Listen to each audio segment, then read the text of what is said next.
अमरावती हॉस्पिटलमधील भीषण आग, दुर्घटनेला जबाबदार कोण? अमरावती येथील रुग्णालयामध्ये भीषण आग लागली. यामध्ये नवजात बालकांचा होरपळून मृत्यू झाला. ही घटना घडली, यामुळे मोठा गोंधळ उडाला.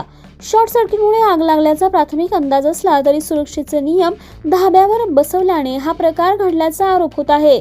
अग्निशामक यंत्रणा आणि फायर ऑडिट बाबत गंभीर प्रश्न उपस्थित होत असून या निष्काळजीपणाला नेमकं जबाबदार कोण, असा संतप्त सवाल नागरिक करत आहेत.